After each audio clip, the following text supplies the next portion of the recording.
Yo, hello everybody. What up? It's a Monday. Welcome to the Stack Sat Show, your beginner-friendly guide to saving in Bitcoin and enjoying the Bitcoin roller coaster. Oh yeah, crazy, huh? It's crazy. So today we're gonna stack a little stack. We're gonna talk about the Bitcoin roller coaster. Is volatility good or bad? And talk about why we stack. Then we're gonna do a little stack, and we're gonna save it, we're gonna track it, and move on with our lives. Shout out, round of applause from the live studio audience for Garrett. What up, Garrett? Good to see you in here. Also, shout out, round of applause to Paul himself. What up, Paul? Good to see you here. What up, Roman? Awesome. Thanks. Oh, thanks, Paul. Thanks for saying that. Round of applause for Paul. Round of applause for Leonard. What up, Leonard? And back by popular demand, Mr. Carlos Jaramillo in the house. What up, Carlos? Choo!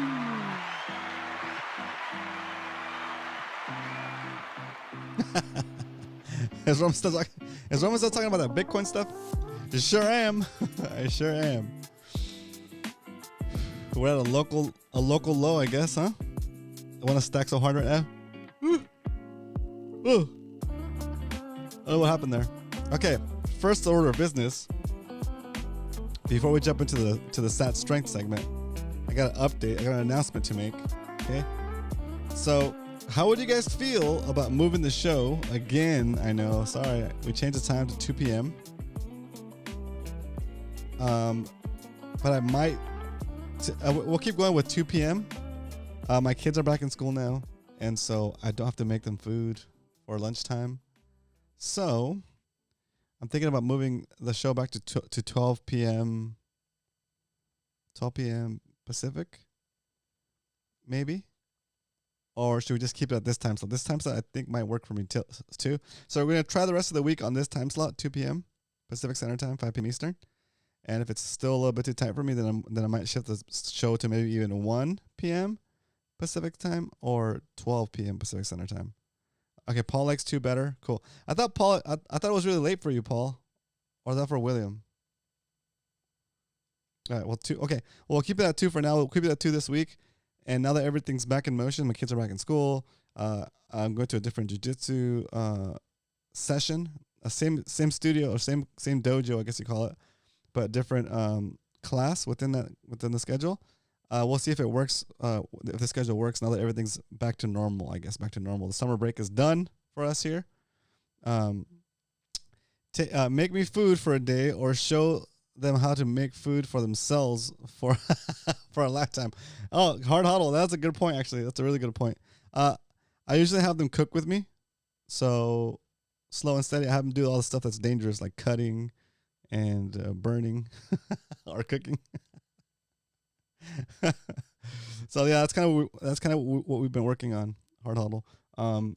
We've even gotten around to some baking too. So they're learning. All right. So let's get into the main section of the show. Let's jump into the first section that we like to call the SAT strength.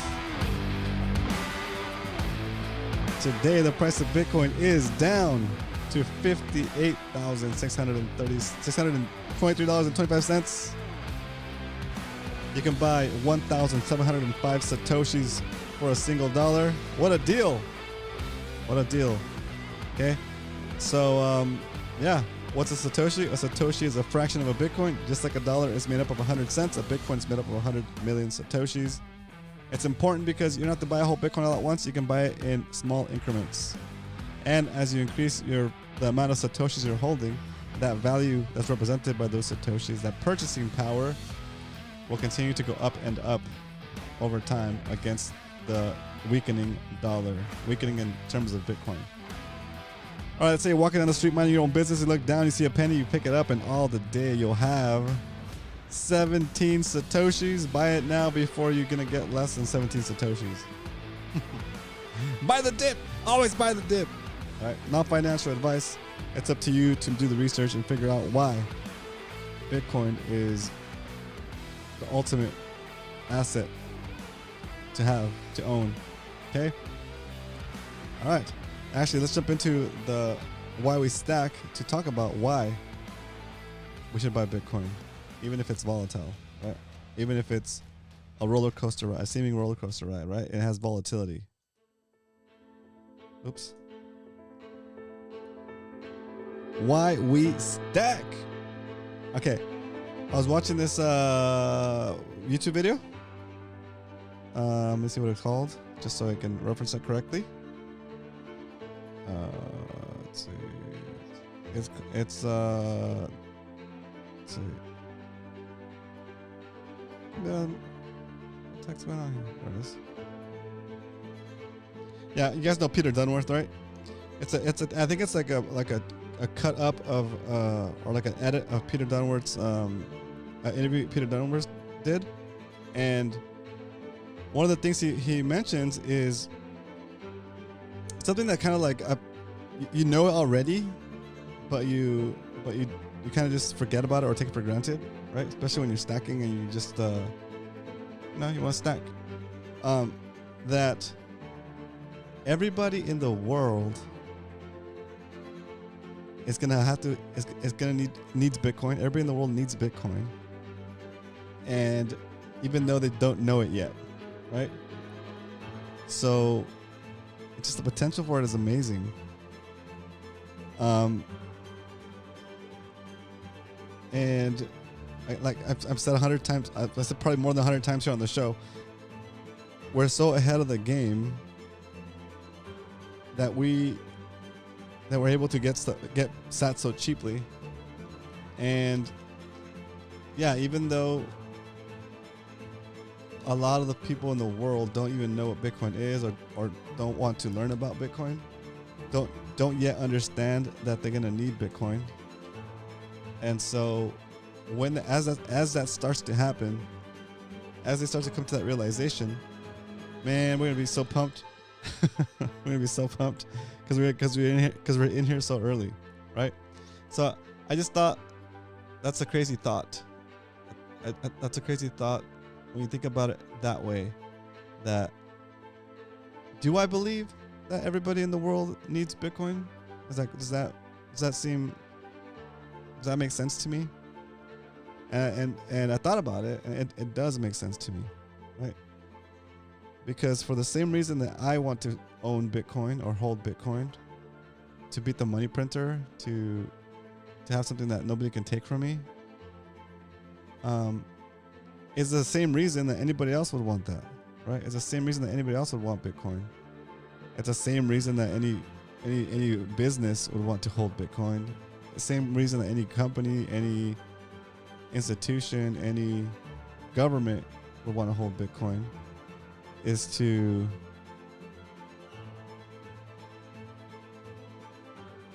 not have to trust an entity, whether it's a government or whatever, with the thing that you hold your value in. Right? There's no need to trust a government to keep your wealth sound, to keep your wealth. I guess that's the third. I guess that's the no third party risk part of Bitcoin, right?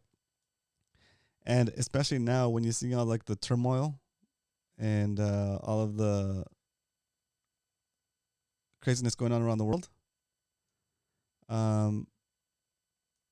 you need something like this, where regardless of who's in power or what countries are around anymore, it doesn't affect that Bitcoin continues to work, right? Like when the stock market was going crazy, like last week, and dropped a ton, and trading stopped. They had a bunch of switches, and not switches. They hit a bunch of what they call I guess triggers, like triggers stopped. The triggers the stop of trading, because prices are dropping too fast, right? That's like that. Is that an open market? No, it's not an open market, right? It's controlled. But like you don't get that kind of stuff with Bitcoin. Like if the price needs to go down, the price is going to go down. If people are selling their stuff, if people are selling their Bitcoin, I mean, they're selling their Bitcoin. What can you do? You can't be like, oh, we want the Bitcoin price to stay at this price, so we're going to stop trading for a few minutes so that the price doesn't tank. No, that is the nature of market. If it's a true open market, right? And you want to sell or buy at any time, you can sell or buy at any time. And for the same reasons that Bitcoin has big dips like this, and we're talking about volatility now, Bitcoin has big dips like that, and it can go down however much, 10%, 20%, 30%, I guess in a day or a week or whatever. It doesn't matter. It can do the same thing on the opposite direction. So it can go up 20, 30%, 100%, whatever percent, right? Because there are no, you don't need to ask permission to trade, right? And then we look at the price action for over the weekend, right? Where like, oh, the price of Bitcoin came down again over the weekend, right? You have, and you're like, well, what's wrong with Bitcoin? What's going on there? Well, you think about, well, it's not necessarily something that's wrong with Bitcoin at that point. The volatility that you get over the weekend, it's because Bitcoin is available to you. Was it 24/7, 365, right? It doesn't matter if it's the weekend. Like on the weekend, could you go and liquidate your stocks to get cash for whatever? No, right? You have to do all that stuff. You have to do all that stuff during the standard weekday trading windows. And so when people get scared and don't understand what they're holding, and they've been kind of holding Bitcoin just for the sake of making more fiat money off of it, the easiest thing to liquidate, the easiest thing to sell is Bitcoin, because it's open 24/7, 365, right? And you don't need permission to do it. So if you're getting scared over the weekend and you feel like you can't do anything about the losses you're incurring because of your stock investments, you can't jump out of those stocks because the market's closed, then you sell what you think you need to sell to stay solvent, I guess, right? Even though you don't understand that, again, going back to the original statement of this whole little session, is that everybody in the world is going to need Bitcoin, and they just don't know it yet, right? And it's just a matter of time before they figure it out. And in that time, that's when you should be stacking your blank off. Stacking your butt off. Okay? All right. Hardhole says, makes me... Oh, never mind. Same comment. But I got the comment here, the opening comment from Garrett. Oh, yeah, and by the way, let's do a shout-out for first comment. Goes to Garrett, and we're going to give the first like to Paul. Okay? When you jump in here, guys, do me a favor. We're going to start this. I do this on my other show.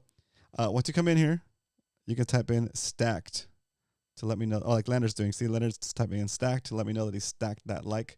And we got 5 likes, 5 concurrent viewers. So thanks so much, guys. We got 100% likes here. And then it's all shout out first comment, and the second comment will be the first like. Okay. So Garrett gets the first comment, and Garrett said, as Sailor says, seeing Bitcoin have big swings shows how much high energy is behind it. Just like rivers, waterfalls, and wind storms that can be harnessed. Oh, that we can harness. Oh, very good. Very good. That's a good one. That's good. Yeah, so like when I see days like today, I'm just like, man, I'm just continually motivated to figure out ways to create value so I can stack more sats, guys. It's just like incredible. Okay. So before the price continues to go up, now that it's below the VWAP, I'm going to jump into the stack recap so we can do our purchase for today. Oh yeah, and real quick before we go to the next section, why we stack? Because saving in Bitcoin is like giving yourself a perpetually increasing retroactive raise for the hours you've already worked for, as long as you hold a Bitcoin that represents those hours. Bam. Done. That's why we stack. Now, let's jump into the stack recap. Stack recap. All right. So in 2024, oops, there we go. 2024, we're up about 5%. Woohoo! We're back up. We're in the green. for the stack that we started in 2024. And for the stack that we started at the beginning of the show back in May 22nd, 2023, we are up about 38%. Let me just refresh this real quick, make sure we're still there. Yeah, 38%. Our Operation Flipping Sats. Where are we with that? So far, so good. We're positive on everything we've sold except for the first pair of boxing gloves. Those are still down about $4. Okay, so $4. Throw out a poll. That's right. What should we poll on? Okay. And for our 100 stacks challenge, I'm still in the negative, minus 12.5%. So far, not so good. But like I said in the past, we still have the same amount of Satoshis we saved at the end of that 100 days. So that number has not changed, and we'll continue to hold those sats. Okay. So that's the current holdings. The current holdings for the show is 0.265230211 Bitcoin. And today, since the price of Bitcoin is at, where are we? Since the price of Bitcoin is at $58,261.40, and my average buy price for the show is, for 2024 is $59,988. Today, we're going to do a double stack, which is a $40 stack right now during the show. And that's coming up next. Yeah. So we did all this recap. Kill the music. There's only one thing left to do. It's time to stack some sats. All right, let's stack these sats before it gets too late and the price surges. I see it coming way back down. I'm gonna get it before it goes up. Here we go. Even though I don't care what the price is of Bitcoin, I'm still gonna always buy my DCA. It is nice to get a little extra sats when you buy it when it's a little bit lower, right? But I'm not changing my schedule because the price is high or low. I'm still buying. Oh yeah, I guess I am buying $20 minimum and $40 on a double stack when the price of Bitcoin is below our average buy price for the year. So there it is, $40 keyed into this to the phone on Strike app, and I'm gonna kill the music and start the drum roll and confirm this purchase. Boom, purchase confirmed. It's happening. There's my blinds. There's my reflection in the mirror.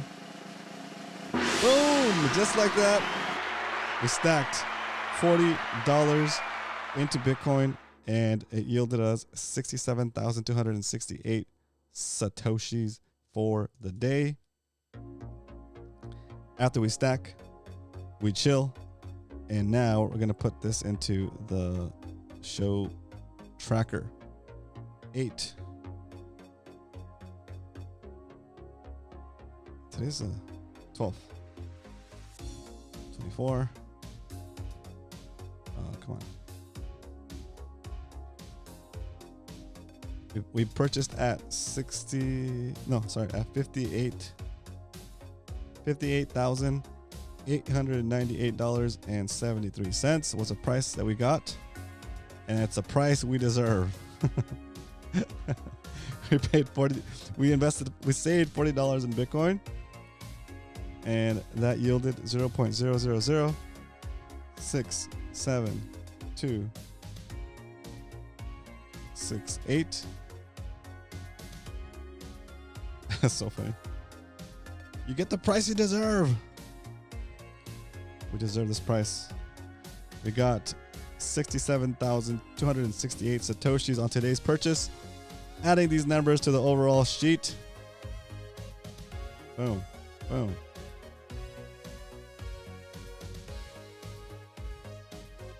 All right. And that brings us to a total of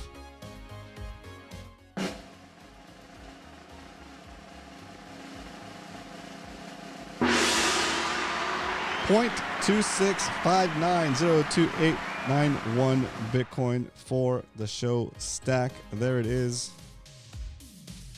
J-Dub in the house. What up, J-Dub? Good to see you in here. Hope all is well. Hope you're still stacking like a maniac. And staying humble, of course, whenever possible. Whenever possible. I'm not going to hold you to it.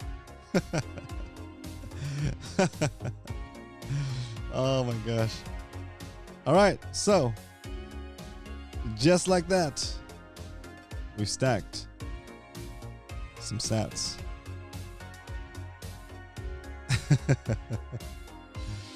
Oh man! All right, now we see if the price can pump. Now we're ready for the price to pump up again. Pump. Let's look at a.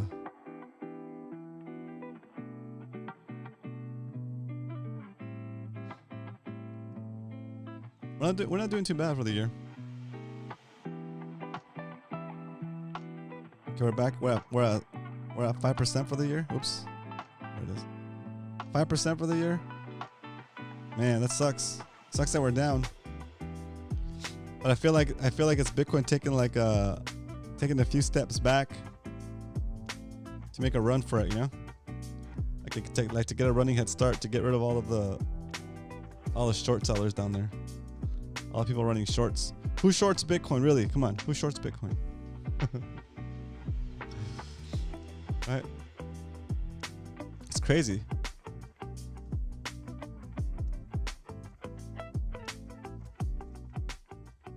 So yeah, it's going good. It's going good. I'm trying to think of anything that I might have missed. We should do a poll, like Paul says. Let me come up with a question for a poll. Start a poll. Okay. Move show time to 12 p.m. PST or keep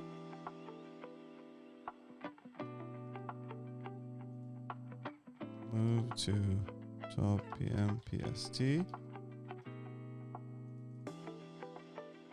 Keep it at 2 p.m. PST. The people must decide. There it goes. Start a poll. My average sat price is Dang, sorry that was loud. Sorry guys. Rip your speakers. Paul, that's a really good entry. Super good.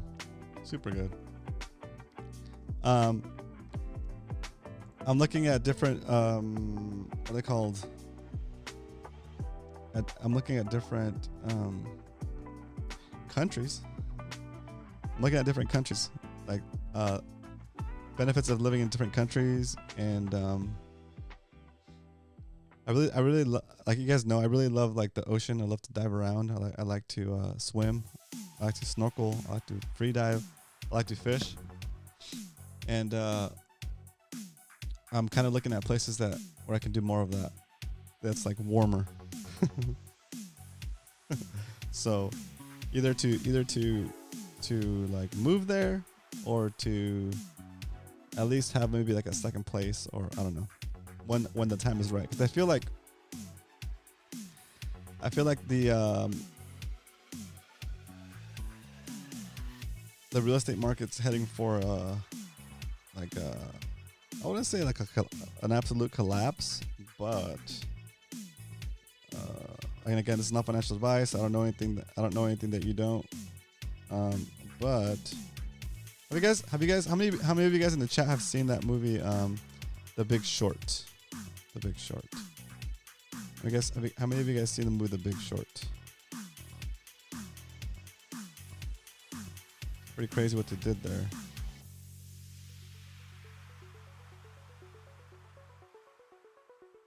I'll wait for the feedback there. It's just I don't know. You think about the value that we spend to live where we live, and if your job doesn't require you to be in a specific geographic location, in other words, you can work remotely, why wouldn't you live in a place that's like nicer? like better weather, I guess, right? And even and maybe why not extend that to like, why not live in a place that's like a different country, where you still have your normal salary, you can continue to stack sats like a maniac, and you get more bang for your buck as far as like living goes. I don't know. It's crazy, right? Never seen it, but I know the story. Okay, cool. So anyway, I think something similar is gonna happen, or is happening, just like slow motion, but eventually it's gonna all come down again, and they're gonna have to bail out the banks again, and they're gonna print money even faster than they are today, and your Bitcoins will be worth a lot more, and you might even be able to buy stuff that you wanted, like maybe if you want to buy, if you really want to get into property or real estate, and you want to have a place to live that you own, or you want to have some land to do your Bitcoin, what do they call it? What do you call it? The Bitcoin, your Bitcoin citadel. I think there's gonna be deals. I guess all that to say, I think there's gonna be deals to be had. You know, deals to be had around that time, right? It's crazy. So, if you're looking at buying a place, maybe right now is not the best time, right? Because you're gonna buy it, you're gonna. If you go to a scenario of buying a place right now, you have to come up with a down payment for it, put your down payment down, get financed on a 7% plus loan, right? And what if the prices of those houses that you just bought, or the house you just bought, comes down because the economy is about to collapse? Not collapse, but you know what we're talking about. Like, we're in a recession. They just don't want to call it that. But you buy it at the high point, and you're stuck in it with negative equity, and you can't even get your down payment money back. So you wasted your life savings on a down payment on a house that went down in value as soon as you bought it, right? So hold off a little bit, rent a little bit longer if you're renting, and then maybe there's gonna be better deals for you in the future, maybe like the next couple of years or whatever. After visiting another country, I've thought about buying land in Philippines super cheap. Yeah, see, it's like exactly. So 300 square meters is about, jeez, that's awesome. See, so hard hodl, that's kind of where I'm going with this. Because for like 300 square meters, and you can build whatever you want there. You can make a little whatever, build whatever you want. It's your land or whatever, or your lease for $8,000, right here. What can you get for $8,000 as far as property goes? $8,000 won't even cover the cost of your realtor. $8,000 won't even cover the cost of your closing costs. Right?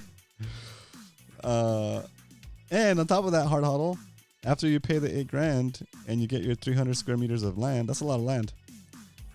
What's it, a foot? Is it 3 feet per meter? All right. Is it 3 feet per meter?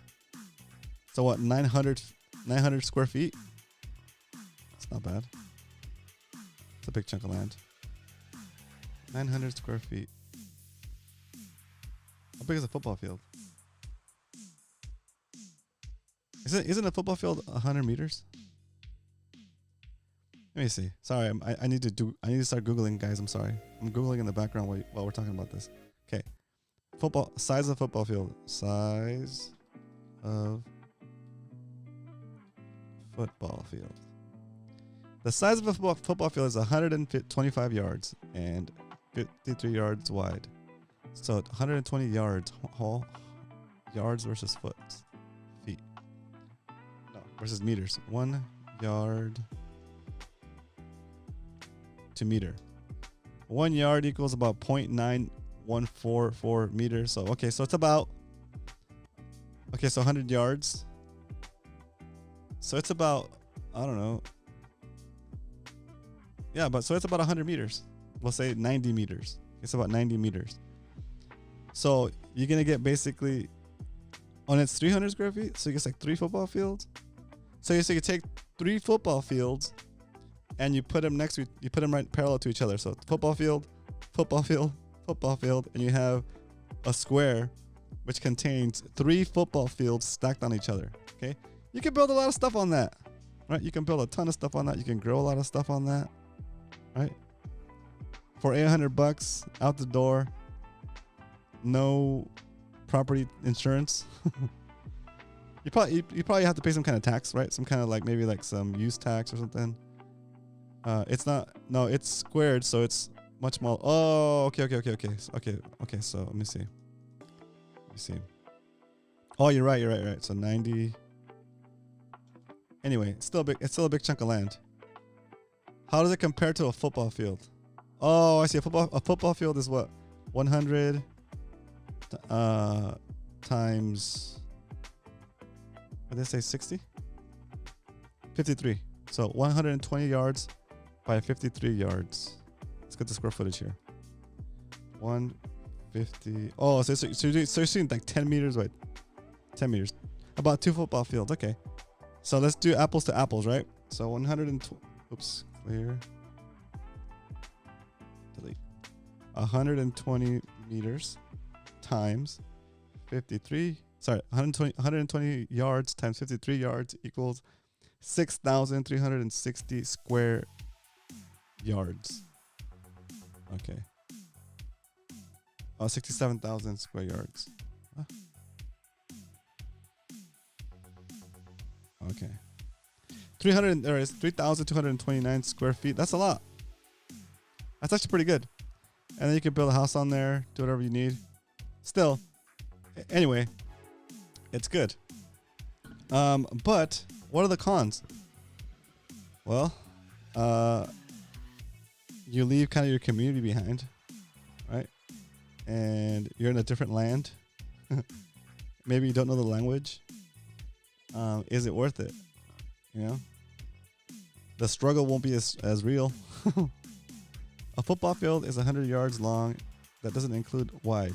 Yeah, it's 53 yards wide.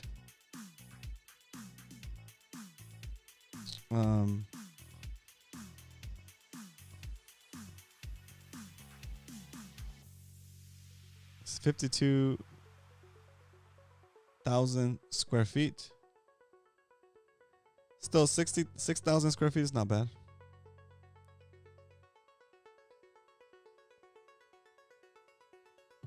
Oh, okay. I see what you're saying. Okay. It's pretty. It's okay. So Garrett's right about 2 football fields. Still, it's a ton of space. Even 1 football field is a ton of space. I mean, like, that's a lot. That's a lot of space. So anyway, I'm just kind of like digging around, doing a little research, looking into that kind of stuff. And maybe I need to do the hard huddle thing and take a little exploratory trip to see, to put boots on the ground, I guess, right? Have my list of places that I want to go check out and see what it would be like to be in those areas. If it has the things I want, access to water, with access to warm ocean water with clear visibility, lots of fish, great food, safety. The richest men I know rent condos or apartments. Oh, interesting. That's true. That's true, Paul.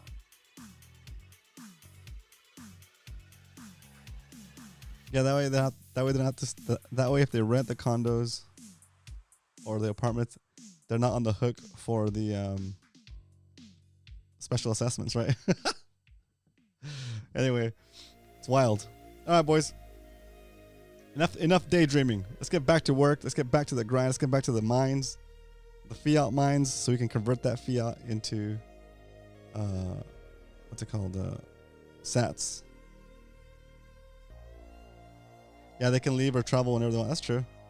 You're not stuck there paying a mortgage or whatever, owning. Yeah, that's true too. Rent around, no responsibilities, do what you want. Alright, guys. I'll see you guys tomorrow for another episode of the Stack Sats Show. But until then, remember, if you ain't stacking, you're slacking. Alright, guys. Have a good one. See you tomorrow. Peace.